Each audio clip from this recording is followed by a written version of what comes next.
Ayo maju perang. Teriak persekutuan serigala besi yang bersiap menantang bos terkuat yang tidak terkalahkan. Mereka mengeluarkan semua sihir terbaik, menembakkan ribuan anak panah, dan menyerang dari jarak dekat, tapi sayang sekali. Tidak ada satupun serangan yang berhasil melukainya, karena bos itu memantulkan semuanya secara bersamaan. Kekuatan bos itu benar-benar curang, sampai bisa melenyapkan seluruh anggota persekutuan tanpa sisa, menyisakan debu saja. Setelah kehilangan hampir semua anggota, sisa tim ini pasrah, dan merasa tidak akan bisa keluar hidup-hidup. Tepat di saat itulah, si pembawa tas barang maju mendatangi ketua tim, menyuruhnya memegang semua barang, karena dia mau melawan bos itu sendirian.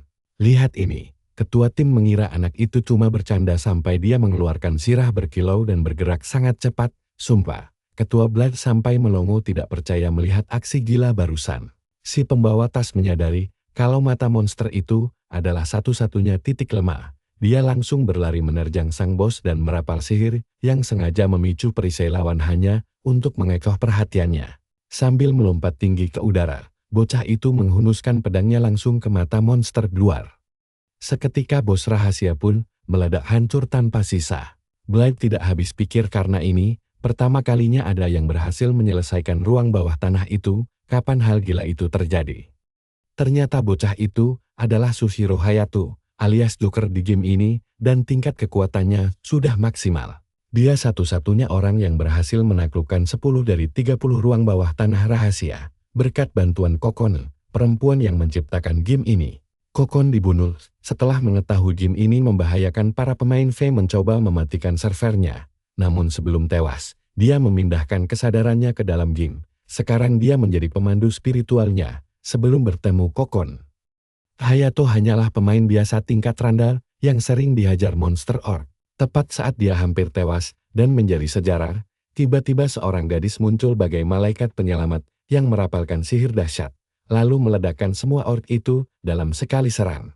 Gadis itu adalah Kaori, teman lamanya. Malam itu, mereka pergi ke kedai minuman untuk mengobrol santai. Kaori bilang dia punya rencana mengumpulkan banyak koin emas, karena sedang bokek berat. Hayato langsung setuju ikut. Kaori menyodorkan surat perjanjian utang, agar dia memakai uang itu untuk membeli pelindung pahlawan, perlengkapan paling curang di game ini. Keesokan harinya mereka pergi ke area rahasia bernama Sarang Naga yang terlupakan. Sebagai pembuktian, dengan memakai jubah pahlawannya, Kaori maju menghadapi naga raksasa sendirian, lalu melepaskan kekuatan dahsyat yang menembus tubuh bos naga itu, layaknya selembar kertas. Pemuda yang bersembunyi di sana terkejut melihat Kaori menyelesaikan 2 ruang bawah tanah dengan cepat, lalu mengumpulkan lebih dari 50.000 esensi. Hayato langsung tersadar dan menerima kesepakatan itu. Saat itu juga, mereka langsung pergi ke kantor keuangan untuk berdiskusi dengan Sonoda yang meyakinkannya kalau ini kesepakatan bagus, berbekal pelindung baru dan uang pinjaman. Hayato mulai bergaya sombong sampai sekelompok pembunuh bayaran datang mengejeknya bodoh karena kena tipu. Saat orang-orang itu mulai menyerangnya, dia sempat mencoba keluar dari game. Sayangnya area tersebut punya rahasia kelam, yaitu zona bebas bertarung antar pemain, sehingga tidak ada jalan keluar sama sekali.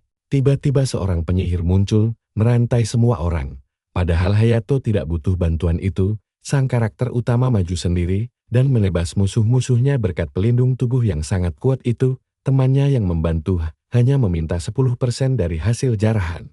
Setelah itu mereka memeriksa jasad para penyihir satu persatu dan menjarah semuanya. Di tengah teriakan panik, Saubi menggunakan api neraka tingkat 15 dan berhasil mengamankan 1 set perlengkapan langka lagi. Nilai pelindungnya saja sudah mencapai 15 juta. Salah satu pencuri mencoba menyerang, tetapi Hayato menebasnya dari bawah dan langsung menghabisi nyawa orang itu. 3 orang lagi mencoba menyerang, namun mereka juga lenyap dalam sekali tebas. Totalnya ada 9 set perlengkapan yang bernilai 27 juta. Sonoda berkata ini sangat luar biasa karena mereka semua memakai perlengkapan hebat. Hayato mengejek kalau musuhnya cuma pemain amatir berlevel tinggi. Dia melompat ke arah pria itu dengan pedang mengarah ke lehernya sambil menegaskan bahwa meski penampilannya biasa saja, dia sangat terlatih dalam bertarung. Pada saat itu, seseorang menggunakan kekuatan petir yang sudah tidak asing lagi hingga memicu ledakan dahsyat pada si penyihir. Sebelum tewas, Xiao Bei menyuruh temannya membayar janjinya hingga 10 jiwa akhirnya dikorbankan ke altar. Inilah syarat rahasia yang membuat segel kristal melemah. Serangan itu dilepaskan oleh Kaori. Setelah itu, dia menggunakan api neraka tingkat 30 ke arah karakter utama kita. Namun Hayato tahu serangan ini tidak akan menembus pelindung pahlawannya. Sialnya, serangan itu membentuk kubat dengan pilar api raksasa di sekelilingnya. Kaori menyombongkan api nerakanya yang jauh lebih kuat lalu mengeluh kepada Sonoda karena tidak becus menangkap bocah ingusan seperti Hayato. Sonoda membela diri bahwa anak itu tidak lemah, tapi Kaori bersikeras meramahkannya karena merasa sangat mengenalnya. Saat itu juga, Hayato balik bertanya apa yang sebenarnya dia ketahui karena Kaori belum pernah berburu di area tingkat 70 dengan perlengkapan tingkat 60. Tanpa kemampuan yang terlatih, hal itu mustahil dilakukan. Kaori sangat terkejut melihat pemuda itu masih bernyawa setelah terkena hantaman kekuatannya yang dahsyat. Hayato membalas bahwa selama setahun terakhir, saat gadis itu bersembunyi dengan uang pinjaman, dia justru terus melatih kemampuannya. Kaori bakal menyesal jika mengira dia masih selemah dulu. Kaori kemudian meluncurkan petirnya lagi, namun secara luar biasa, Hayato berhasil menangkisnya. Gadis itu heran dan bertanya, apakah kemampuan menangkisnya sudah maksimal? Tiba-tiba petirnya sendiri malah memantul dan menghantam wajahnya. Hayato berkata inilah dirinya yang sekarang, namun sebuah simbol oranye mendadak muncul di sekelilingnya. Pemuda itu kebingungan, karena sekitarnya berguncang hebat bagaikan gempa bumi. Ternyata syarat rahasia telah terpenuhi, sehingga gerbang tersembunyi pun terbuka lebar. Akhirnya pahlawan kita langsung berpindah ke ruang bawah tanah. Di sanalah dia melihat roh seorang wanita yang terperangkap di dalam kristal melayang. Hayato penasaran, apakah dia hanya karakter non-pemain biasa lalu menyentuh kristal itu? Wajah wanita itu terasa tidak asing dan tertulis bahwa dia adalah gadis yang kehilangan ingatannya. Seketika semuanya meledak hebat. Gadis itu terbebas lalu langsung menyatu dengan tubuh Hayato, membagikan semua ingatan masa lalunya, termasuk momen terakhir kematiannya. Dan disinilah plotnya mulai aneh. Kapsul bermainnya tiba-tiba meledak di dunia nyata hingga membuatnya terluka parah. Saat tersadar di rumah sakit, dia langsung dihadapkan dengan temannya yang bernama Xiao Bei. Xiao Bei bilang kalau bukan karena dirinya, temannya itu pasti sudah mati. Karena ingin memastikan utangnya dibayar, Xiao Bei iseng datang ke rumahnya dan menemukan Hayato sudah tergeletak tidak sadarkan diri. Xiao Bei benar-benar mengira bocah itu sudah tiada. Di saat itulah Hayato teringat momen menyentuh kristal misterius. Begitu roh gadis itu merasuki tubuhnya, kepalanya terasa sangat sakit dan kini dia bisa mengingat semua memori tersebut. Sialnya, mesin game virtualnya hancur total. Sang karakter utama langsung menangis meratapi mesinnya yang dibeli dengan harga sangat mahal. Sambil menunggu di ruang perawatan, dia menduga ada kesalahan sistem pada game tersebut. 1,5 jam kemudian, Hayato berteriak kesal sambil mencoba menceritakan kejadian aneh itu kepada 2 petugas keamanan. Salah satunya menjelaskan bahwa mesin mereka tidak mungkin memasukkan memori buatan ke otak pengguna dan kasus ini sedang diselidiki. Dengan gugup, Hayato merasa kecewa karena mereka berdua tidak mempercayainya. Lalu dia kembali mengulang cerita aneh itu sekali lagi. Namun salah satu petugas membisikkan bahwa mereka sudah menemukan penyebabnya. Ledakan itu bukan karena kesalahan sistem, melainkan tetesan air dari langit-langit yang merembes masuk ke dalam mesin. Mungkin karena usia bangunan yang sudah tua, sehingga ada pipa bocor di lantai atas. Tentu saja pemuda itu menolaknya. Namun petugas itu menegaskan kembali bahwa misi tentang gadis yang kehilangan ingatan sebenarnya tidak pernah ada. Hal ini membuat Hayato kebingungan, karena jika misi itu tidak nyata, lalu apa yang sebenarnya dia lihat di sana? Tiba-tiba Sonoda muncul bersama anak buahnya menuntut pengembalian barang atau nyawanya akan berakhir di sana. Hayato tidak tahu bagaimana mereka bisa melacaknya ke rumah sakit. Namun dia memutuskan untuk segera kabur dari tempat itu. Setelah itu, dia memindahkan lokasi penjualan barang dagangannya dan langsung pulang membawa mesin virtual yang baru. Namun biaya pajaknya sangatlah mencekik, ditambah harus melunasi utang ke Xiao Bei. Dia benar-benar bokek ditambah set perlengkapan terakhir berstatus buruk itu tidak kunjung laku terjual. Tapi setelah menjual semuanya dan melunasi seluruh utang, dia setidaknya masih menyisakan sekitar 300.000 koin. Kini karakter utama kita akan memeriksa apakah kejadian kemarin murni kesalahan sistem biasa?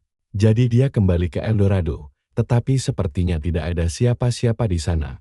Namun ada kemungkinan pemain lain sedang menggunakan mode senyap. Setelah memeriksa jam pendeteksi, ternyata memang benar-benar tidak ada orang di sekitarnya. Hayato kembali ke pusat simbol yang dulu membawanya ke area rahasia. Tiba-tiba seorang gadis di sampingnya bertanya apa yang sedang dia pikirkan, dan Hayato menjelaskan kalau dia sedang mencari sosok perempuan di dalam kristal misterius. Gadis itu bersikeras kalau itu memang dia, dan si bodoh ini akhirnya menyadari sesuatu. Mereka berdua saling menatap dengan bingung. Hayato berteriak kaget, tapi dia menegaskan bahwa dia bukan hantu.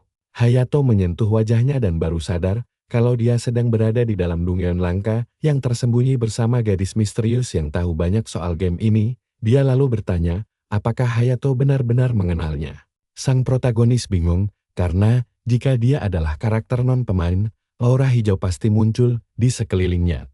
Tiba-tiba gadis misterius itu masuk kembali ke dalam tubuh Hayato dan mengejar, apakah dia masih menganggapnya karakter biasa? Pemuda itu merasa situasi ini benar-benar sangat aneh.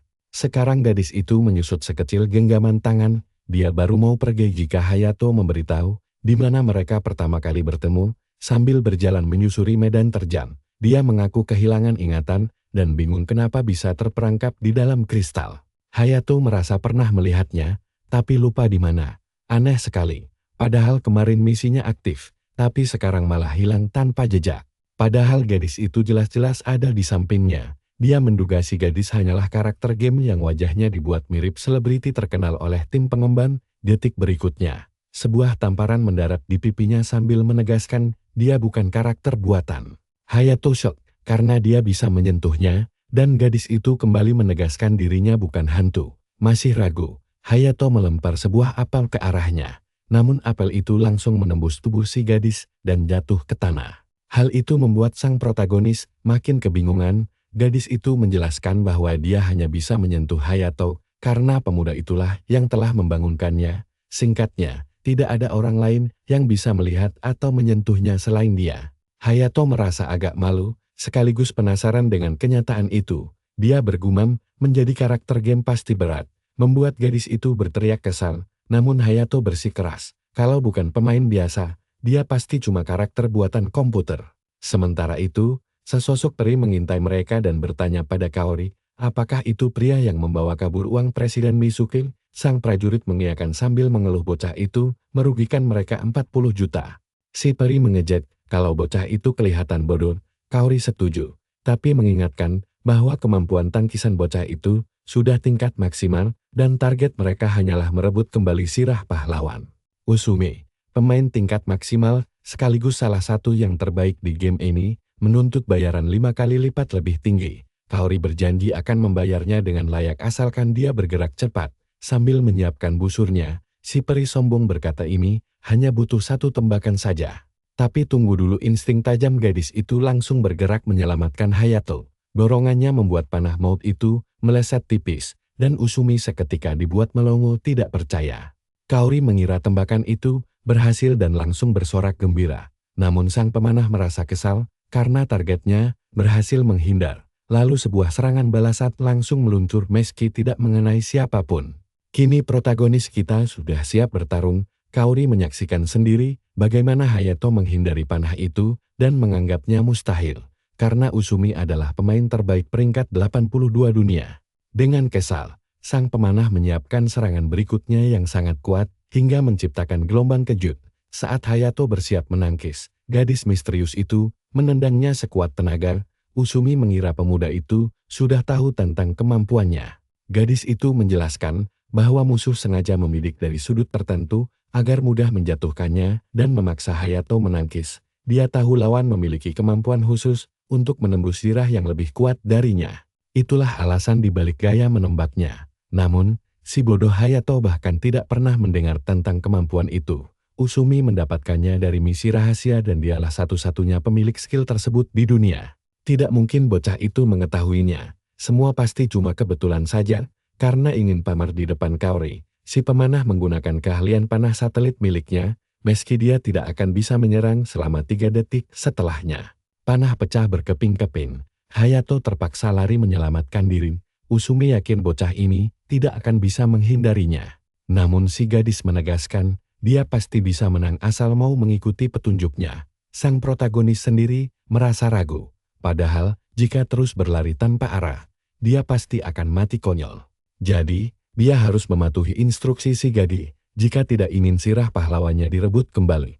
Akhirnya Hayato memutuskan untuk menurut, karena tidak punya pilihan lain. Usumi pun heran melihat bocah itu mendadak berhenti berlari. Kini, dengan mengikuti arahan si gadis misterius, Hayato memicu ledakan besar yang mementalkan semua proyektil sekaligus. Pada akhirnya, kepulan asap mereda dan hanya menyisakan sirahnya yang tergeletak di tanah. Sambil tersenyum, Usumi menyatakan misi selesai dan mereka berdua langsung berteleportasi ke bawah.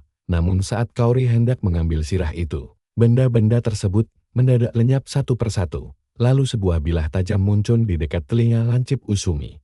Rupanya itu adalah Hayato yang menggunakan sirah siluman. 1 menit sebelumnya di balik asap, Ikasaki berbisik bahwa serangan sudah selesai dan sekarang mereka tinggal memancing kedua orang itu turun. Nah, perhatikan taktik cerdas si gadis di sini. Dia menyuruh Hayato memakai sirah siluman dari inventarisnya agar bisa mendekati musuh jarak jauh. Rencana itu hampir berhasil. Namun sayangnya Usumi mampu menahan serangan menggunakan busurnya. Pemain elit itu langsung melompat mundur untuk membalas. Tapi sang protagonis dengan cepat menghunus pedang pahlawannya dan siap menghancurkan lawan. Hati-hati. Gadis itu berteriak memperingatkan karena Kaori bersiap meluncurkan serangan mendadak. Pada detik itu juga Hayato berbalik dan melepaskan tebasan beruntun yang mementalkan si rambut pirang sangat jauh besialnya. Celah itu dimanfaatkan Usumi untuk menembakkan panah. Ikasaki memperingatkan sisi kanan, dan Hayato berputar cepat. Seketika panah mendekat, sang protagonis memakai tangkisan sempurna, lalu meluncurkan serangan balasan tanpa memberi musuh waktu berpikir. Hayato melancarkan tebasan pamungkas untuk mengalahkan pemain terbaik peringkat 82 dunia. Beruntung bagi Usumi, efek teleportasi otomatis aktif saat sisa kesehatannya berada di bawah 10%.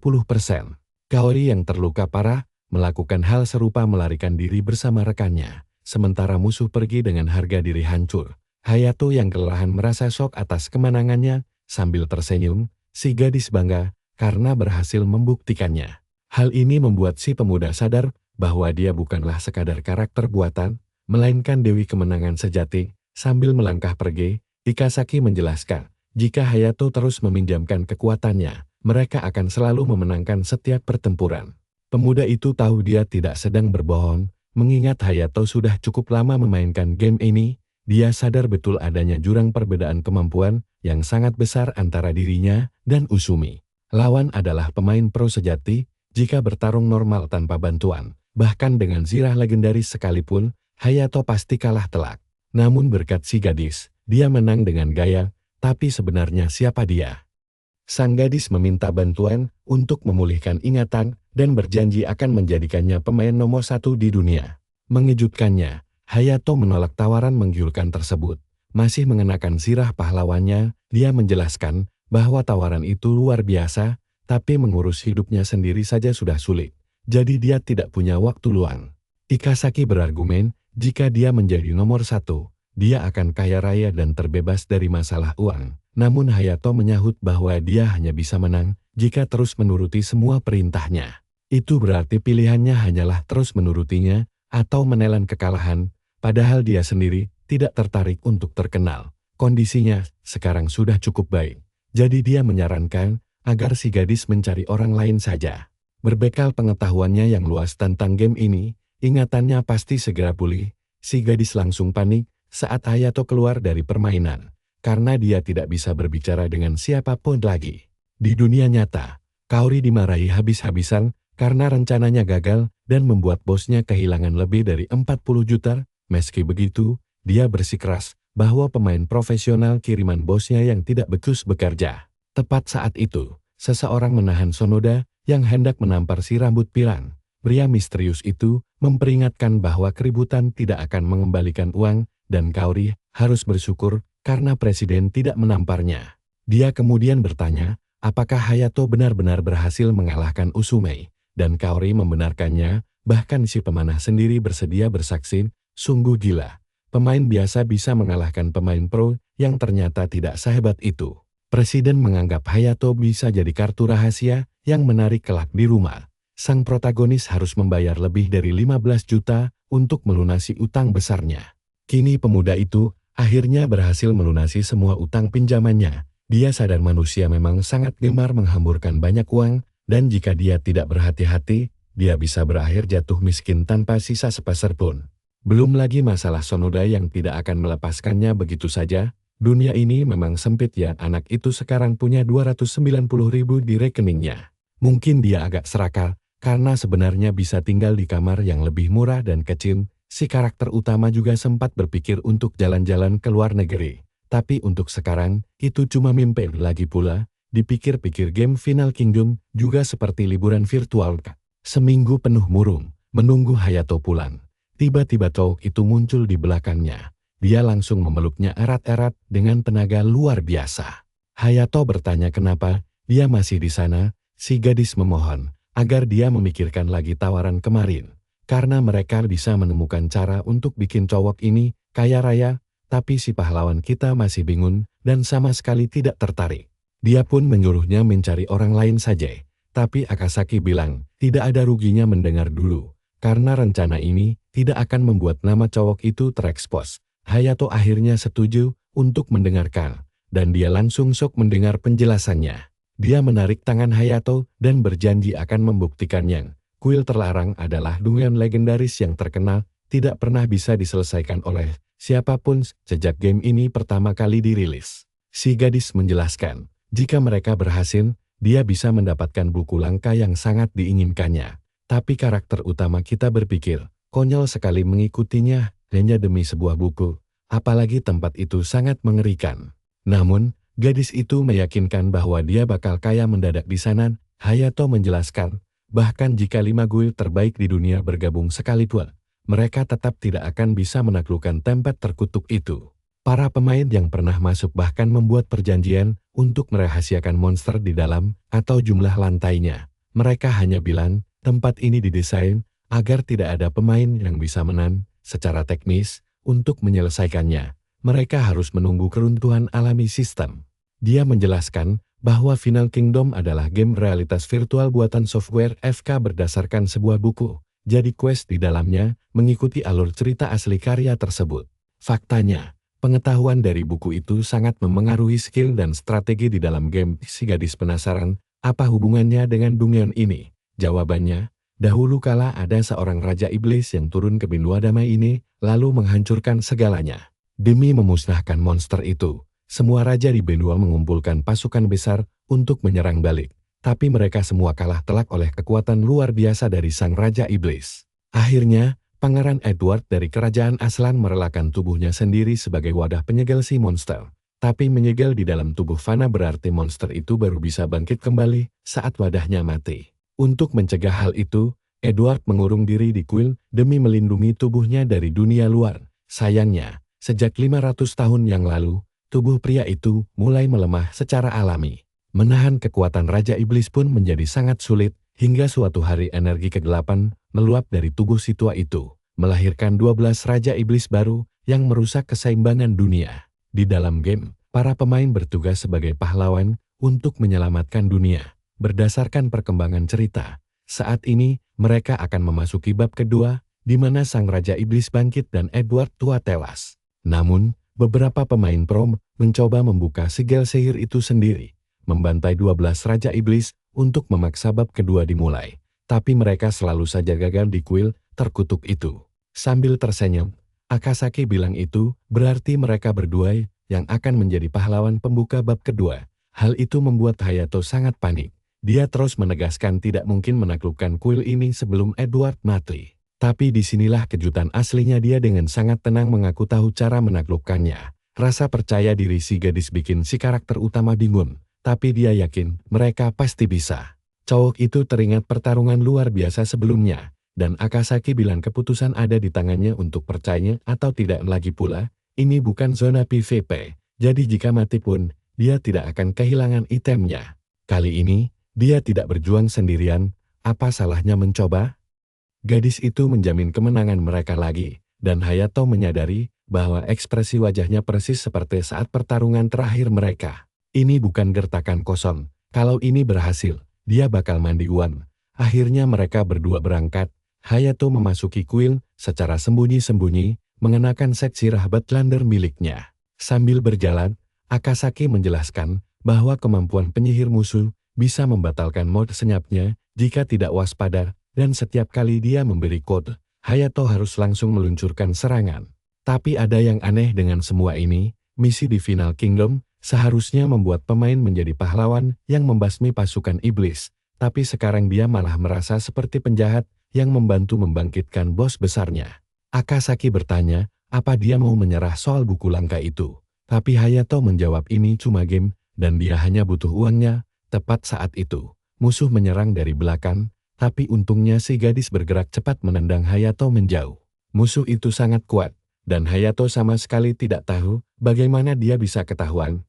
Tiba-tiba si prajurit lenyap, membuat Hayato sadar bahwa makhluk itu sedang bersembunyi di balik bayang-bayang. Saat tidak terduga, seorang penyihir mengaktifkan sihirnya, hingga murid senyap Hayato langsung hilang seketika. Dikepung musuh tanpa batas seperti ini, dia tamat. Mereka mulai menyerang, membuat Hayato lari kencang sambil mengganti sirahnya secara instan. Di tengah pelariannya, sesosok bayangan aneh mulai terbentuk. Itu musuh raksasa, tapi Hayato sudah bersiap dengan pedang pahlawannya. Dia sukses menangkis serangan itu, sekaligus meluncurkan serangan balik yang telak. Hayato mulai mengeluarkan kekuatannya, tapi Akasaki berteriak memperingatkan bahwa serangan fisik tidak akan mempan. Sayangnya, semua sudah terlambat, dan monster itu sudah terlanjur terpotong-potong menjadi serpihan. Dengan bingung, si karakter utama mengira ini terlalu mudah, tapi Akasaki berteriak bahwa jika patung-patung itu hancur, mereka justru akan membelah diri. Hayato mengeluh kenapa info sepenting itu tidak diberitahukan sejak awal sambil berlari menyelamatkan diri dari kepungan prajurit batu. Gerakan cepat. Pahlawan kita sukses menghindari tebasan maut monster raksasa itu. Saat bersamaan, patung penyihir menembakkan bola api yang untungnya berhasil ditangkis dan dipantulkan balik hingga membelah musuh jadi dua. Tapi Akasaki berteriak mereka akan membelah diri jika serangannya tanggung. Padahal Hayato tidak punya pilihan lain.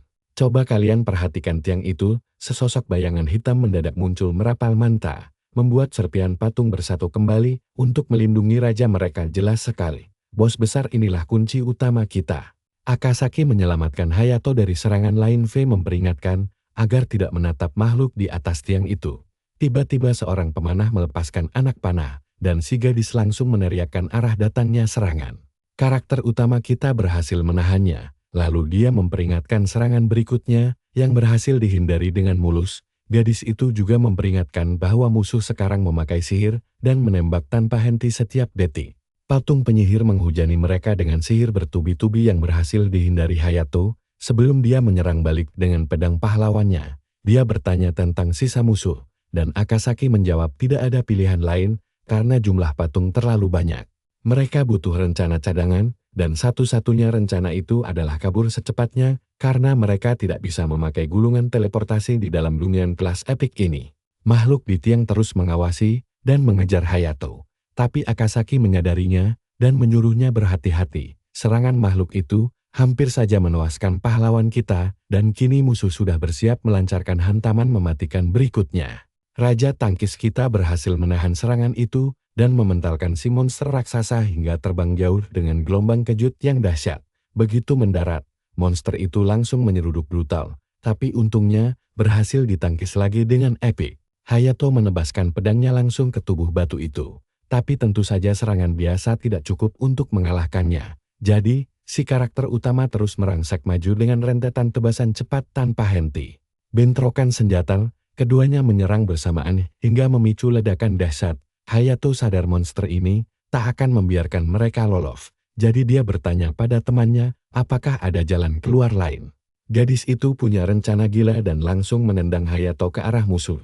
Yang anehnya secara taktis malah membuat pedangnya tertancap dalam ke dada makhluk batu itu. Pedang itu tertancap dalam, tapi tidak menghancurkannya, malah memberi celah bagi monster raksasa untuk menendang Hayato balik. Musuh itu mulai merobek dadanya sendiri, lalu tiba-tiba meledak menjadi pusaran bayangan hitam. Karakter utama kita sangat bingung dengan situasi ini, Tapi Akasaki menjelaskan bahwa inti tubuhnya adalah kelemahan utama. Hayato sebenarnya bisa melakukannya dari tadi, andai dia tidak membuat patung-patung itu membelah diri sebelum melawan bos. Strategi ini sangat sulit dilakukan bagi mereka yang menggunakan kelas petarung. Sekarang jalan satu-satunya adalah terus menghancurkan patung batu sampai dia memberi aba-aba untuk pergi. Dengan bingung, Hayato bertanya apa mereka tidak akan membelah diri lagi. Dan Akasaki menjawab, dia punya rencana matang.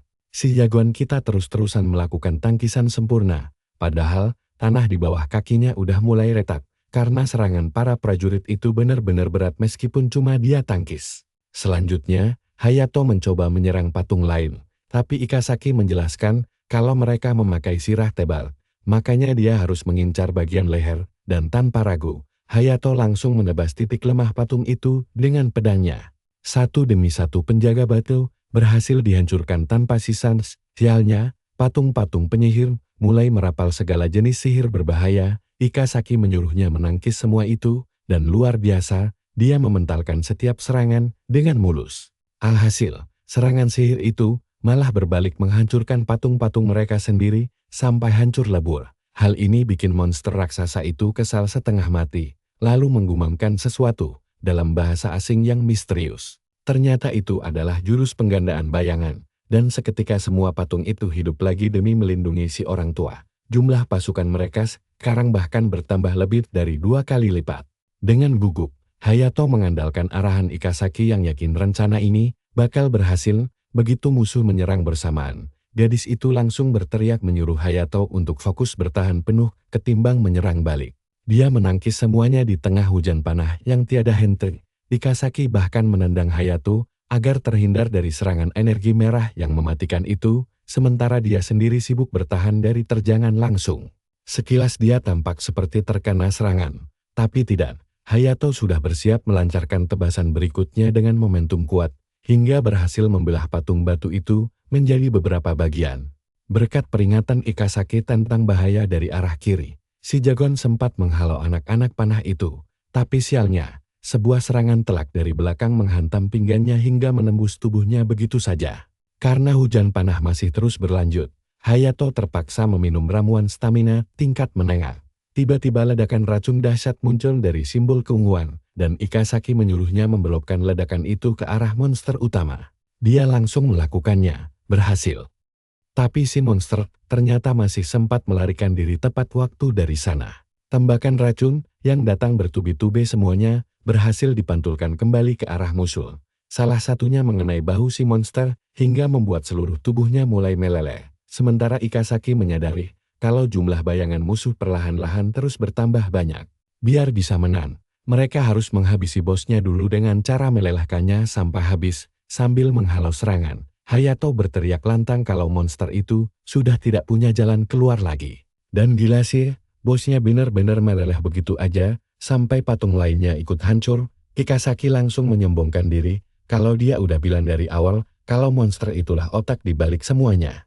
Mereka berdua beruntung banget, bisa memakai ledakan racun 5 kali berturut-turut, kalau gak sih pasti udah kalah. Padahal, sihir ini biasanya diabaikan para penyihir, karena kerusakannya yang gak seberapa. Sihir ini baru bisa dipelajari di level 50, tapi keunikan luar biasanya adalah cuma mantra inilah yang mampu menghancurkan patung batu hitam sampai meleleh. Alasan Ikasaki menyuruhnya terus menyerang adalah demi memancing kemunculan lebih banyak musuh, agar peluang mendapat ledakan racun makin besar. Sambil tersenyum manis, gadis itu menggandeng tangan Hayato untuk lanjut ke lantai berikutnya. Meskipun Pangeran Edward dari Kerajaan Aslam mengorbankan tubuhnya demi menyegel Raja Iblis 500 tahun lalu, kematiannya akan membangkitkan monster raksasa itu kembali, dan semakin dia melemah, segel kekuatan iblis pun akan makin sulit ditahan. Sekarang mereka berdua sudah berada di kuil terkutuk lantai 39, berhadapan langsung dengan monster elang raksasa berkepala 3 yang merupakan bos terakhir. Kalau sampai gagal di sini, semua perjuangan mereka bakal sia-sia. Sambil menghindar, Hayato bersiap menghadapi tembakan sihir api dan es dari masing-masing kepala monster itu. Tapi sang Master Pari berhasil mementalkan semuanya tanpa celah.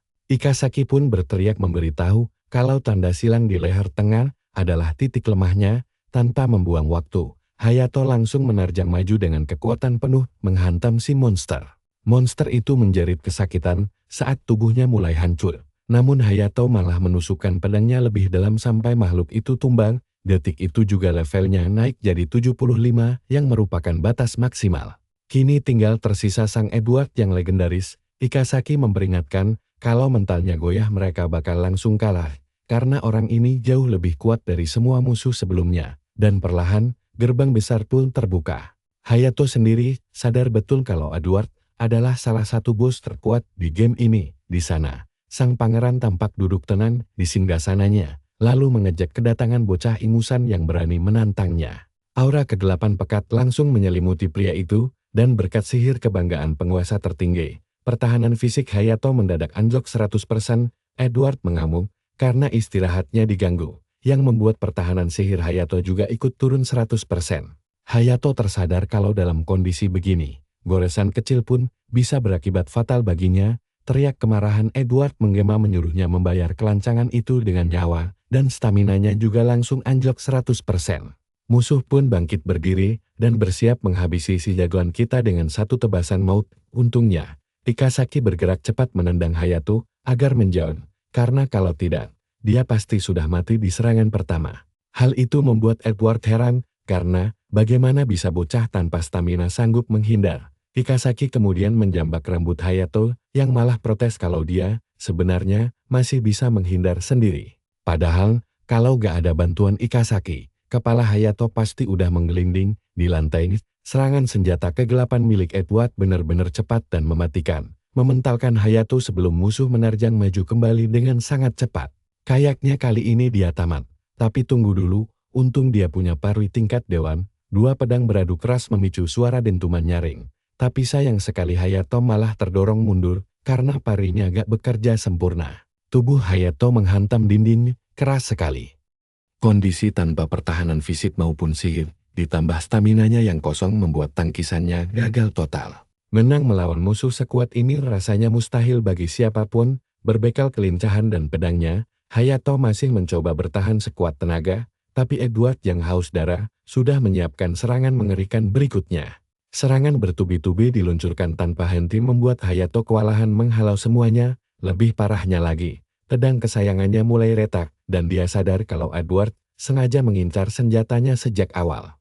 Satu hantaman lagi saja maka pedang itu dipastikan bakal hancur berkeping-keping. Untungnya, Ikazaki segera menariknya menjauh, membuat Edward bingung sesaat sebelum akhirnya memutar tubuh dan menyerang kembali dengan ganas. Hayato kini terkapar lamas dengan pedang pahlawan mahalnya yang patah, lalu lenyap, karena daya tahannya habis. Ikazaki memintanya berhenti mengeluh dan fokus bertarung, lantaran Edward tidak akan memberi mereka celah untuk bernapas. Ikazaki merasa lega saat melihat celah dari gerakan lengan musuh, lalu menarik Hayato menghindari gelombang kejut yang meruntuhkan dinding.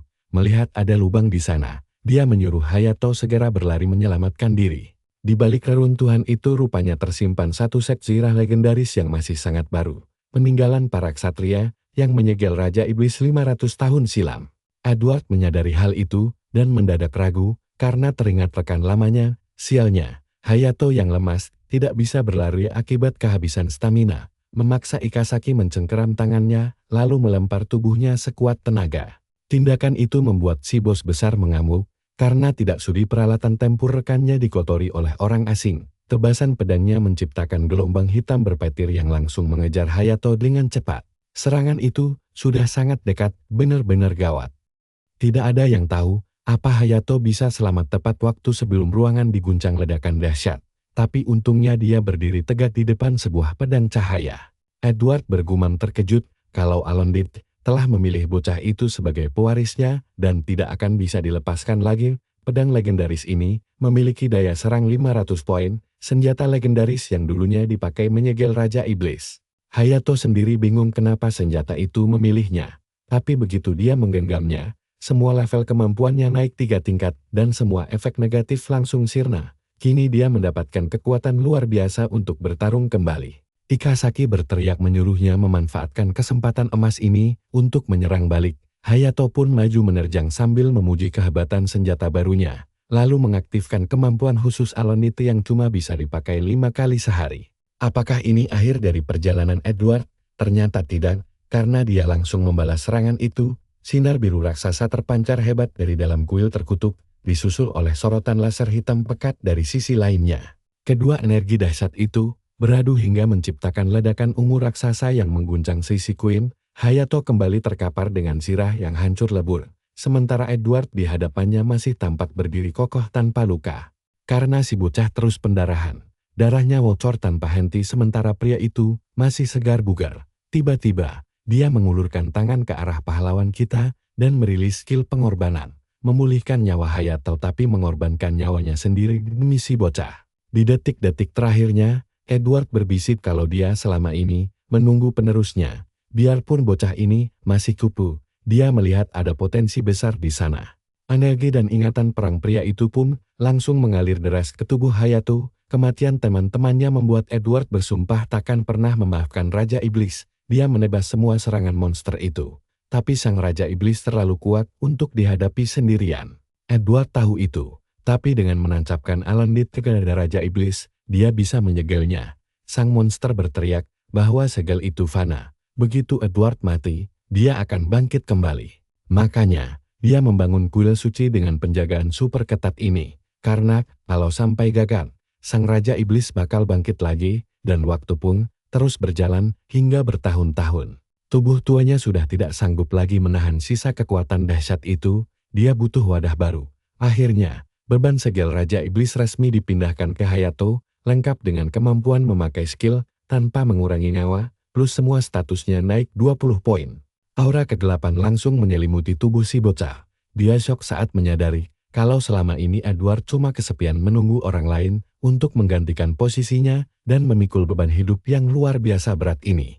Kembali ke Dungeon, suara gemuruh keras mengguncang seluruh ruangan, memperlihatkan tubuh Edward yang mendadak ambruk sambil batuk darah hebat. Hayato langsung berlari panik ke arahnya.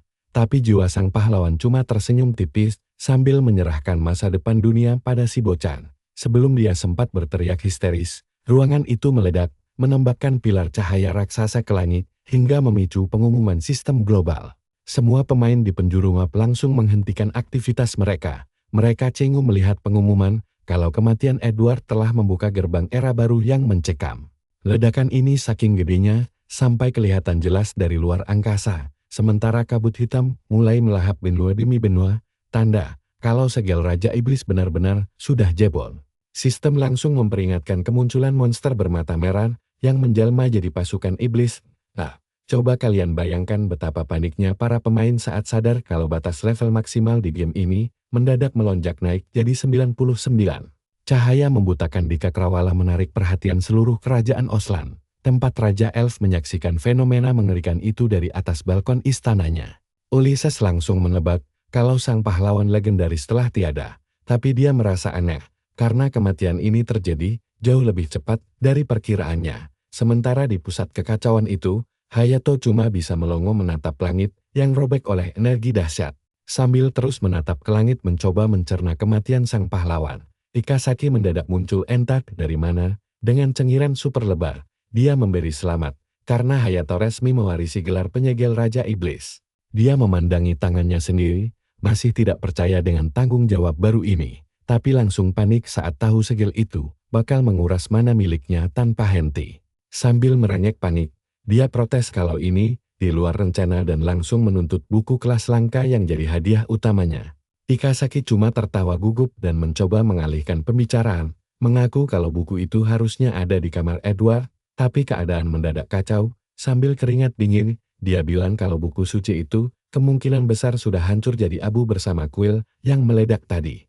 Teriakan frustrasi Hayato menggema membelah pegunungan game, lalu berpindah ke dunia nyata saat dia melepas headset virtual reality miliknya dengan wajah pucat kehabisan jiwa. Menatap matahari terbit, dia meratapi nasibnya yang begadang main game selama 2 hari penuh, tapi rasa lelahnya berubah jadi panik. Sampai mulutnya berbusa saat teringat pedang legendaris dari Edward ternyata tip item terikat yang tidak bisa dijual.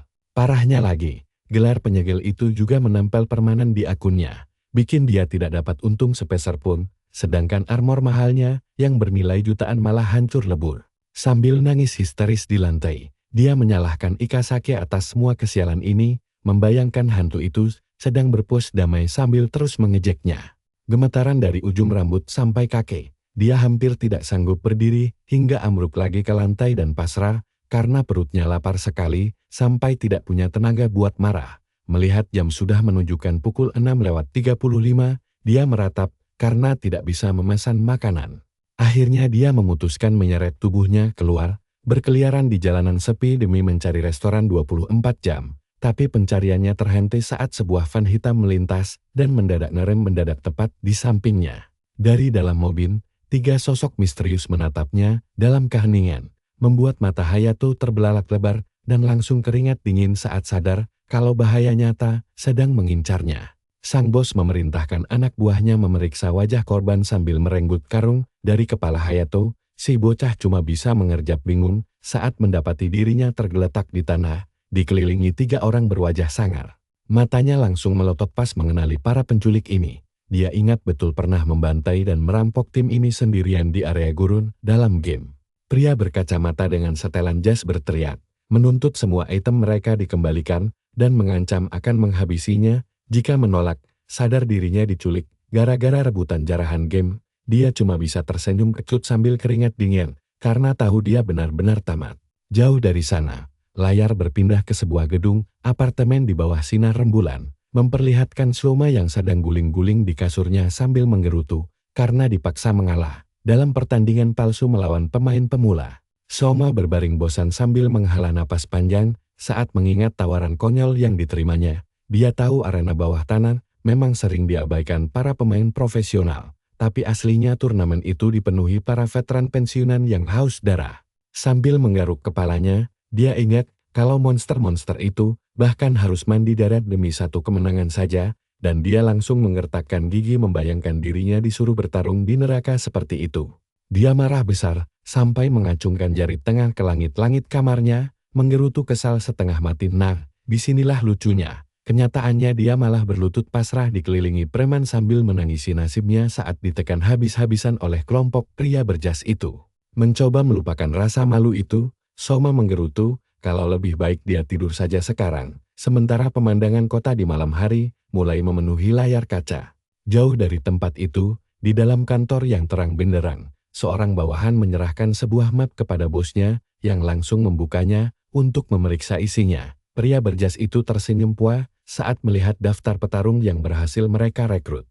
Begitu mendengar laporan kalau mereka berhasil menggaet perwakilan terbaik dari 3 arena bawah tanah paling populer di Asia, dia merasa sangat puas. Dia memuji kerja keras anak buahnya itu, sadar betul kalau meyakinkan orang-orang keras kepala itu untuk berpindah kubu bukanlah perkara mudah.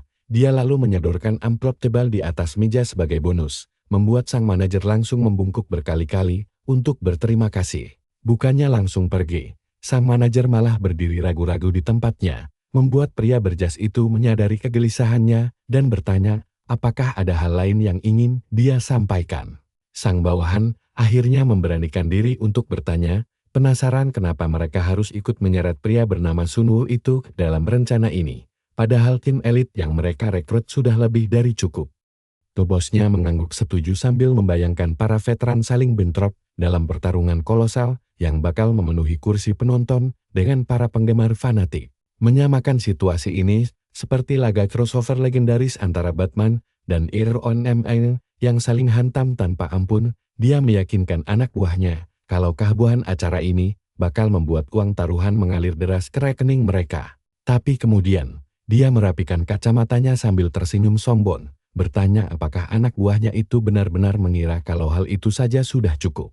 Si bawahan terperangah gila dan bertanya, "Nyonya, kenapa tidak ada orang lain yang pernah memikirkan trik licik seperti ini sebelumnya?" Sang bos tetap bersikap tenang sambil menjelaskan kalau arena bawah tanah raksasa mempertahankan monopoli mereka dengan menyuap orang-orang berkuasa.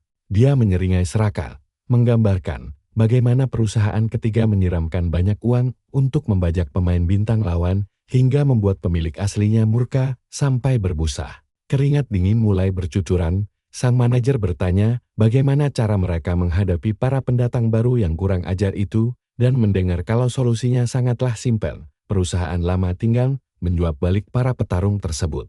Dengan tatapan dingin, pria berjas itu berkata, Kalau menipu lalu kabur bukan lagi pilihan yang aman. Memperlihatkan siluet misterius seorang bos besar yang sedang menghisap cerutu mahal. Kali ini, kucuran dana raksasa datang langsung dari sosok yang sangat ditakuti, Presiden Wong.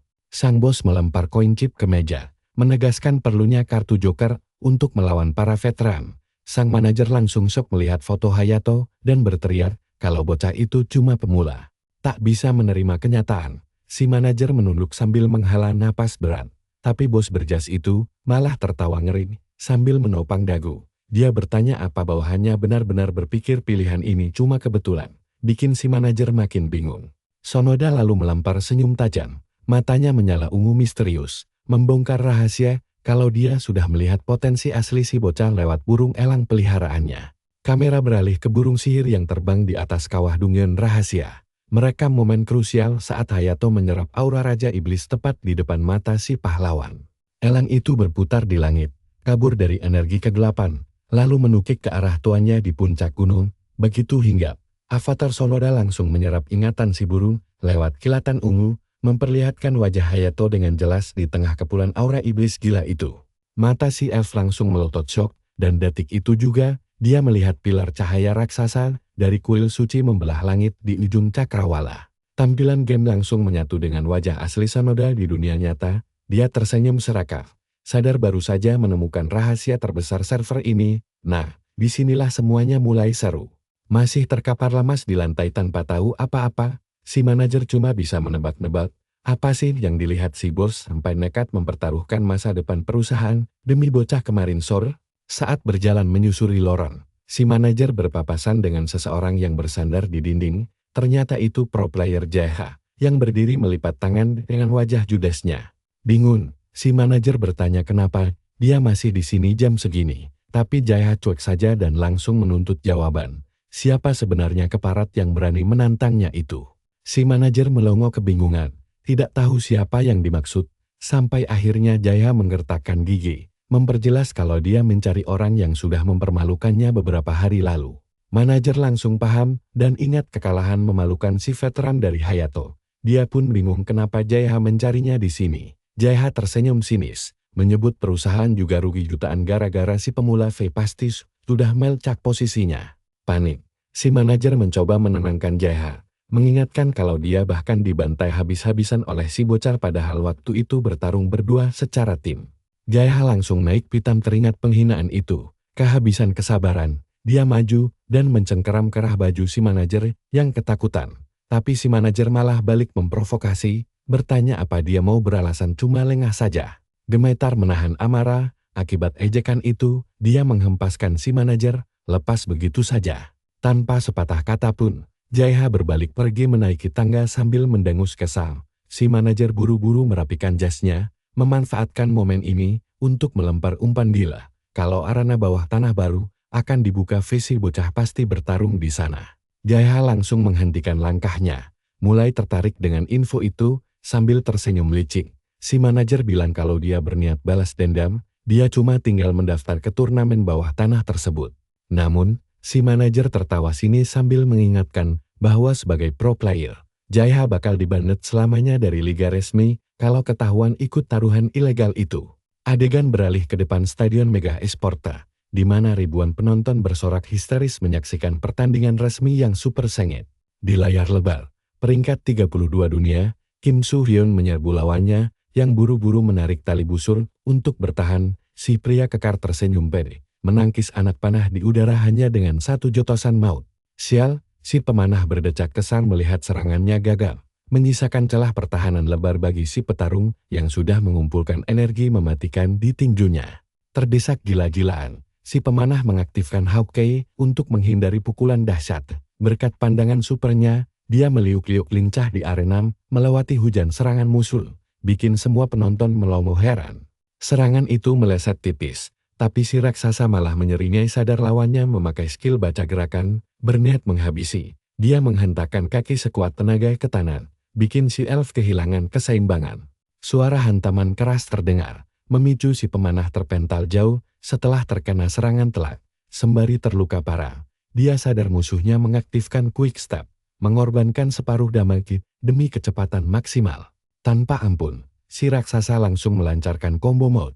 Yakin walau damagenya turun, itu sudah lebih dari cukup untuk menghancurkan hero tipis, lalu menerbangkannya dengan uppercut super keras. Si pemanah jatuh bebas, menghantam lantai arena dengan keras, yakin menang. Sang juara tersenyum bangga dan mengumumkan kalau duel ini sudah selesai. Tapi pas debunya menipis, sebilah panah bercahaya melesat cepat menembus asap. Gila, serangan balik kilat ini bikin si raksasa langsung melotot sok. Panah magnum menembus dada si raksasa, menghancurkan avatarnya menjadi piksel seiring pengumuman sistem. Terengah-engah, si elf menarik napas lega setelah membalikkan keadaan di tribun. Penonton heran bagaimana dia bisa selamat padahal cuma pakai sirah kulit biasa. Bisik-bisik mulai memenuhi seisi stadion, sampai akhirnya sang jawara yang kalah membuka kapsulnya dan berkata kalau penjelasannya sangatlah sederhana. Kembali ke dunia nyata, Kim melepas kacamata virtualnya sambil tersenyum santai, lalu menebak kalau si pemanah memakai zirah besi di balik bajunya. Penonton langsung geger. Pemanah pakai baju besi? Keluar dari kapsul game, si pro player menatap tajam mata si bocah. Apa tebakannya benar? Hayato menghela napas pasrah, lalu mengakuinya, tepat sekali.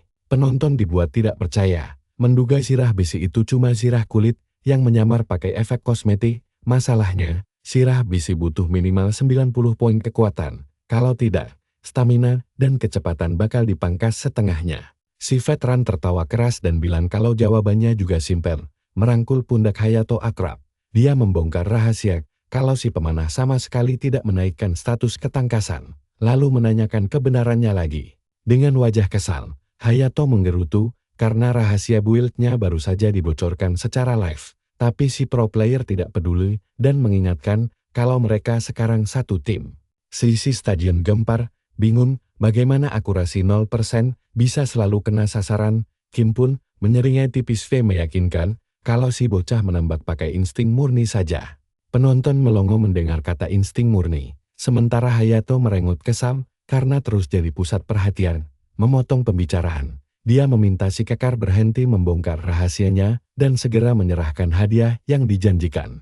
Si veteran tersenyum terpaksa lalu menunjukkan item yang sempat Hayato incar sebelumnya. Hadiahnya berupa sebuah gulungan sihir tersegel.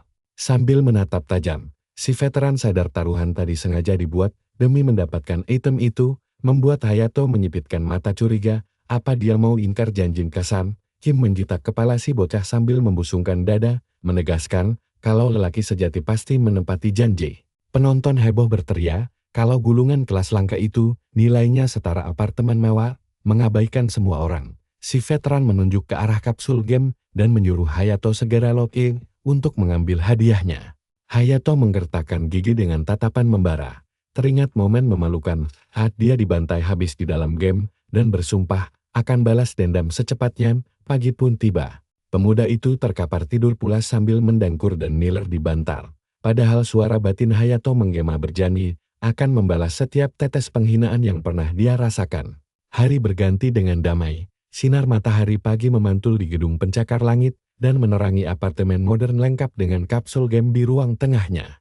Di televisi, pembawa berita mengumumkan update besar-besaran game Final Kingdom dan menyoroti bagaimana kehidupan masyarakat kini terbagi antara dunia nyata dan dunia virtual. Si reporter menjelaskan kalau separuh populasi kini hidup demi Final Kingdom, sementara Hayato sudah bersiap masuk ke dalam kapsul untuk menyambut season baru. Kacamata virtual mulai menutup matanya, mengonfirmasi login dengan membisikkan nama avatarnya. Sistem memindai iris matanya, melemparkan kesadaran Hayato langsung ke dalam game.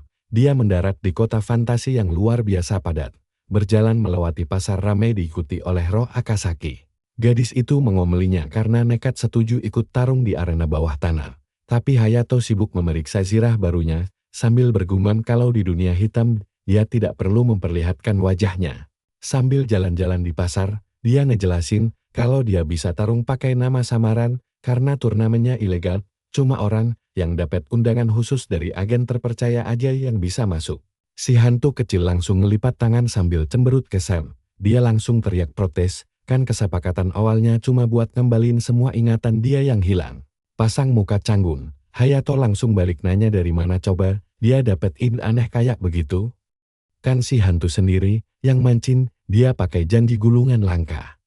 Memorinya langsung kembali ke dunia rahasia kemarin, menampilkan pertarungan konyol pas dia digebukin sampai pedangnya hancur lebur. Kesal setengah mati gara-gara semua equipmentnya hilang, karena ulah si hantu, dia langsung ngomel-ngomel. Tapi sedetik kemudian, dia menghela napas pasrah. Berjanji kali ini, bakal beneran bantuin, dia asal si hantu mau nolongin dia di turnamen nanti. Si hantu kecil langsung pemer otot kayak binaragawan. Janji bakal ngehancurin semua musuh dengan gampang banget. Hayato pun senyum pede. Yakin kekuatan partnernya ini sanggup ngatasin petarung veteran sekalipun. Tapi obrolan mereka langsung kepotong pas matanya gak sengaja ngelihat barang aneh. Dia pun langsung ngambil pelindung dada berkilau yang belum pernah dia lihat sebelumnya. Layar sistem langsung munculin status dari Sirah Peterson, dia melongo. Gak nyangka bonus pertahanan dan HP segila itu ada di item yang cuma peringkat B+.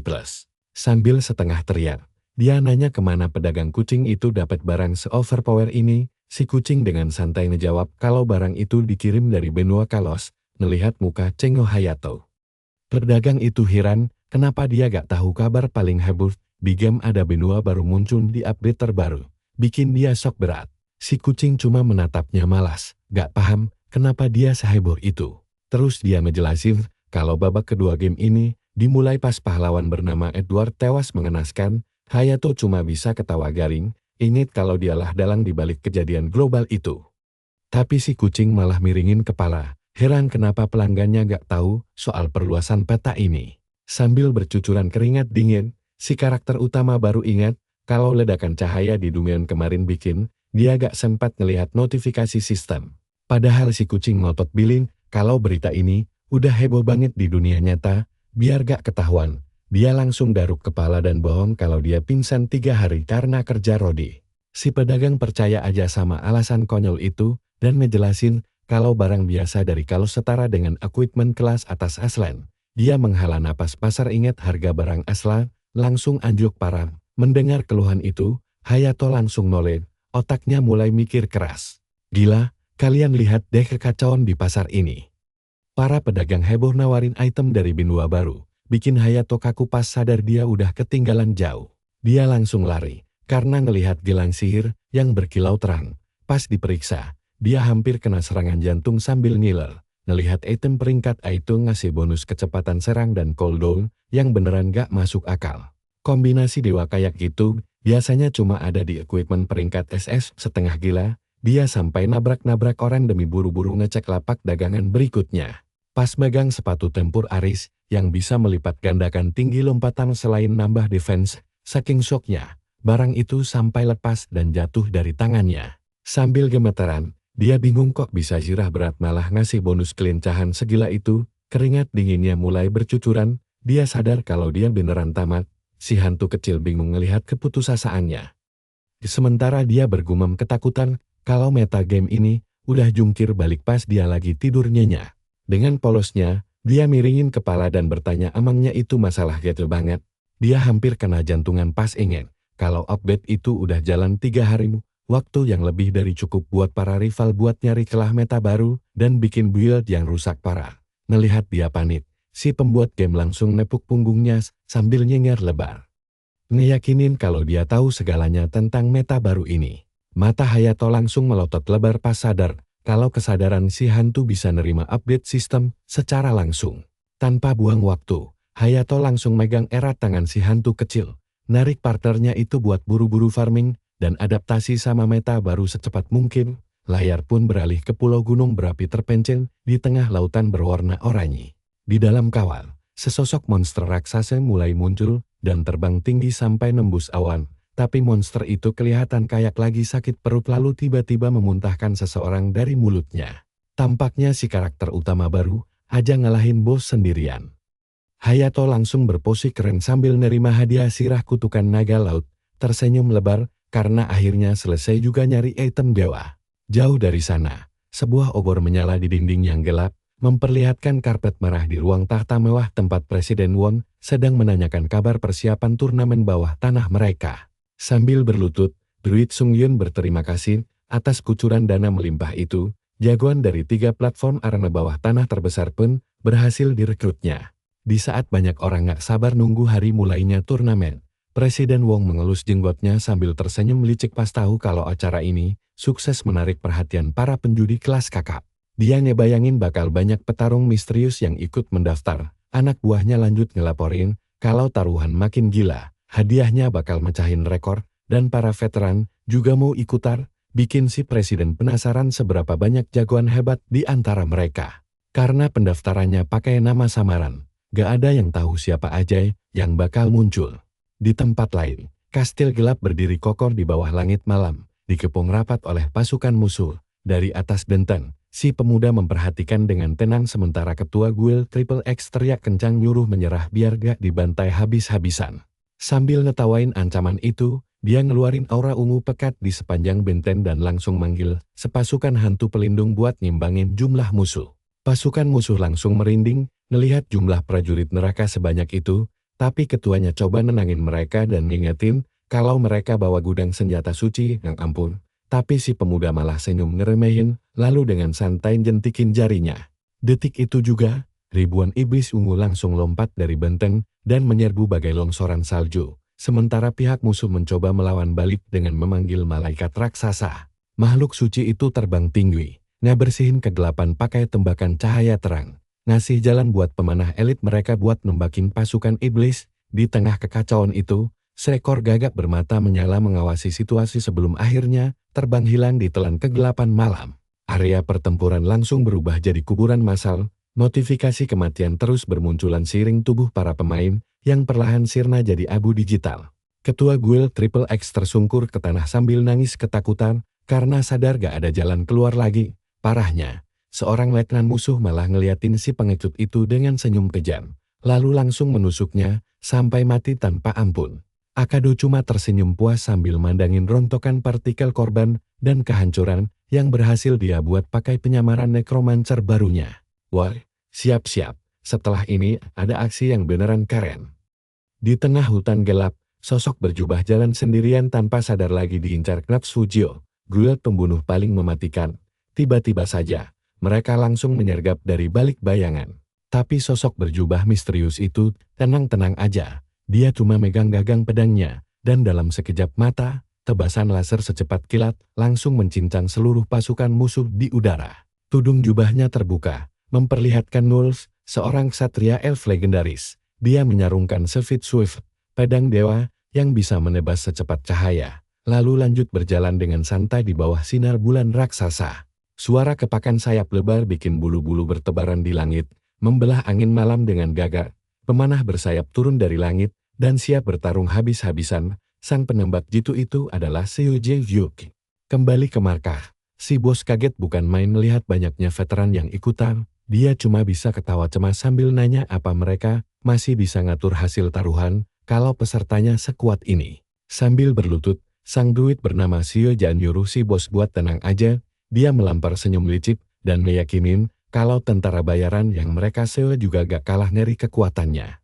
Layar beralih ke sosok pejuang raksasa yang lagi lahap makan tulang besar di dekat api unggun. Sementara si anak buah ngejelasin kalau rekor kekalahan wanita itu cuma taktik pura-pura kalah saja. Padahal aslinya, kekuatan mereka beneran di luar nalar. Kita bisa lihat sendiri gimana dia ngebantai naga merah legendaris cuma buat pemanasan doang. Si anak buah nambahin kalau para tentara bayaran ini adalah kriminal kelas berat di dunia bawah tanah. Kita beralih ke arena bawah tanah. Sebuah koloseum raksasa di tengah gurun yang sangat panas. Iksaki sampai melongo melihat banyaknya pemain yang datang bertanding.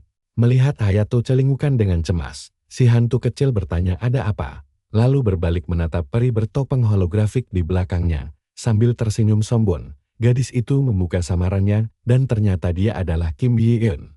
Jijik banget. Si tokoh utama kita langsung cemberut saat mengenalinya, berteriak kesal menanyakan, kenapa diikuti lagi, sementara si pirang hanya mengedikkan bahunya tak acuh. Si pirang mengaktifkan kembali topeng holografiknya dan berkata bahwa bos mengutusnya untuk memandu Hayato sebagai peserta VIP. Mereka pun melangkah masuk ke lorong yang sepi. Di sana, Yeon memperkenalkan tamunya kepada seorang penjaga bertubuh kekar dan berkacamata. Si penjaga menatapnya remeh. Merasa dia tak pantas diistimewakan hanya karena pernah mengalahkan pemain pro amatir. Hayato naik darah saat ingat kalau orang ini pernah dia hajar habis-habisan dulu. tapi dia menahan emosinya dan mengikuti si raksasa itu dalam diam, sampai mereka berhenti di depan lingkaran sihir yang bersinar. Nurut saja Hayato terpaksa melangkah masuk sambil mengumpat habis-habisan dalam hati, sementara Iksaki malah tertawa puas melihat muka kesalnya. Sihir teleportasi aktif, menelan Hayato dalam cahaya menyilaukan, dan memindahkan mereka ke aula mewah penuh orang bertopan. Hayato dan para pemandu muncul seketika, berhadapan dengan kerumunan yang memancarkan aura luar biasa. Para pembunuh dan prajurit berwajah kejam memenuhi setiap sudut aula. Hayato memandang sekeliling dengan bingung, lalu bertanya tempat apa ini sebenarnya. Si penjaga berkacamata menjelaskan bahwa ini ruang VIP khusus pemain pilihan Direktur Mas yang otomatis lolos ke turnamen utama. Hayato menelan ludah karena tertekan aura sekitar, sementara sosok raksasa menatapnya tajam. Intinya, mereka sawar, para veteran itu sengaja dibayar Direktur Mas untuk menjadi pengatur jalannya pertandingan. Singkatnya, mereka adalah tentara bayaran untuk mengatur hasil pertandingan. Namun, karena mereka kriminal yang sulit ditebak, organisasi ragu mereka mau patuh. Menatap Hayato, si pemandu menyebut itulah alasan dia dipanggil Joker. Sambil tersenyum mengejek, si pria kekar meragukan kemampuan si pemula, membuat Iksaki mendengus geram. Hantu kecil itu menyuruhnya diam dan menegaskan kalau rekannya sama sekali tak tertandingi. Tanpa memedulikan omelan roh yang tak terdengar itu, si penjaga mendorong Hayato dari belakang, membuat si pemuda naik pitam melihat kelancangan anak buah tersebut. Hayato terhoyong lalu menghempaskan dirinya ke sofa sambil cemberut dan melipat tangan. Tiba-tiba suasana cair berkat senyum lebar pembawa acara bertanduk yang masuk dan berterima kasih atas kehadiran mereka. Pria itu langsung ke inti acara, menjelaskan bahwa turnamen ini diikuti 16 peserta. 12 slot sudah diisi para elit di ruangan ini, sisanya diperebutkan di babak kualifikasi. Semua demi uang. Si penyelenggara mengingatkan kalau keuntungan utama acara ilegal ini berasal dari hasil pertandingan yang diatur. Hal itu membuat salah satu tentara bayaran mengeringai licin. Paham mereka harus pura-pura kalah sesuai skenario manajemen. Si pembawa acara bertanduk, lalu meminta mereka membuka topeng untuk saling memperkenalkan diri. Hayato terkejut setengah mati mendengar mereka harus memperlihatkan wajah, keringat dinginnya bercucuran, karena tak sudi dikenali di tempat mencurigakan seperti ini, membuat sang peri menghela napas bosan. Hayato panik luar biasa begitu tahu, membongkar identitas adalah aturan wajib turnamen. Dia protes keras. Bagaimana mungkin hal konyol itu diterapkan dalam acara ilegal? Dengan tenang, Ye Yunxing menimpali, kalau semakin ilegal bisnisnya, rasa percaya harus semakin tinggi. Lagi pula, mengetahui wajah mantan pemain pro membuat sandiwara pertarungan terlihat lebih meyakinkan penonton. Hayato merengut kesal saat si pirang menertawakannya karena menjadi satu-satunya amatir di sana. Perlahan, efek digital topeng mereka mulai memudar satu demi satu, memperlihatkan wajah-wajah veteran yang penuh pengalaman.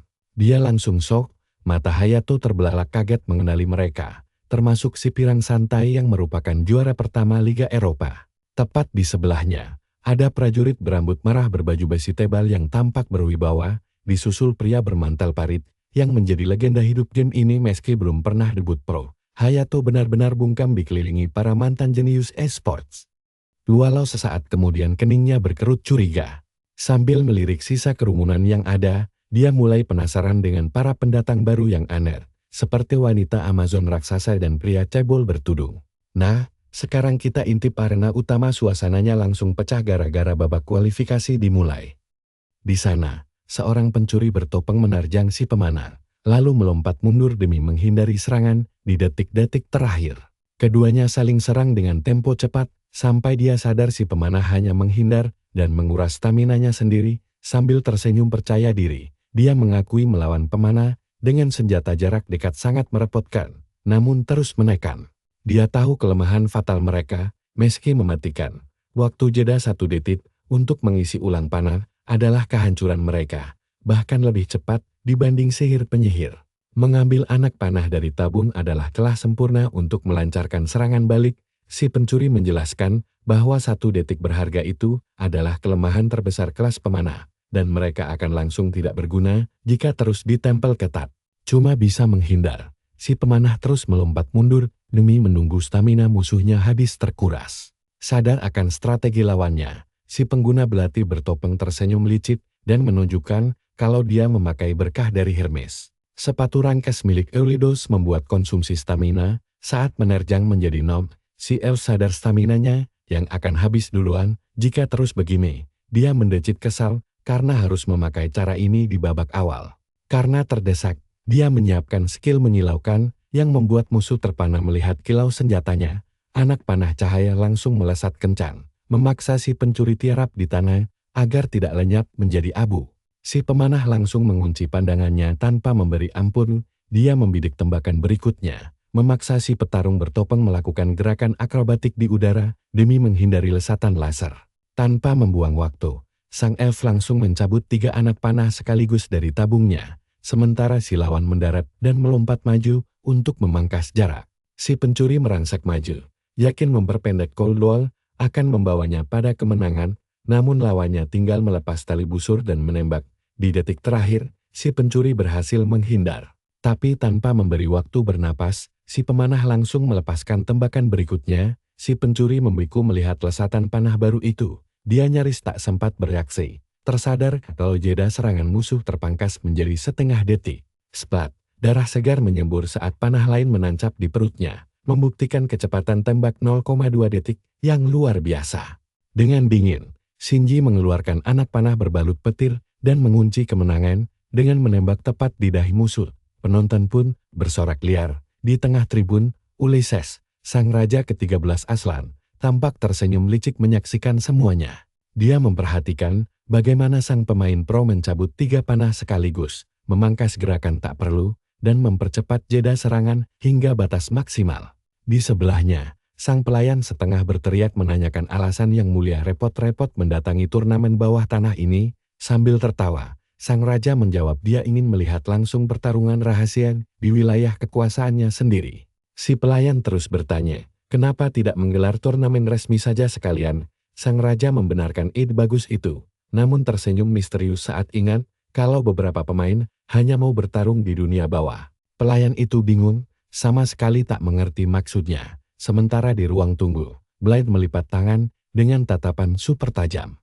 Di dekatnya, Hayato menciut di sofa sambil berkeringat dingin, merasa terintimidasi di antara sekian banyak pemain pro. Penyelenggara bertanduk lalu maju ke depan aula, mengumumkan pengundian bagian utama segera dimulai. Dia menyuruh semua orang mengaktifkan mode anonim, lalu cahaya biru menyelimuti tubuh para petarung, mengubah penampilan mereka dengan skin game untuk menyembunyikan identitas asli. Hayato kaget setengah mati pas lihat para peserta tiba-tiba lenyap, tapi elf di sebelahnya malah memutar bola mata menyuruhnya berhenti bertingkah kayak noob, karena cuma bikin malu saja. Dia menunjuk kartu di atas meja, menjelaskan bahwa itu gulungan teleportasi langsung ke arena utama. Saat dia mengambil kartu tersebut, Blade melemparkan tatapan yang sangat tajam ke arahnya membuat Ghost Ikazaki langsung membeku seketika di tempat. Suasana mendadak mencekam, tegang banget. Sihir pemanggilan mulai bersinar di seluruh ruangan.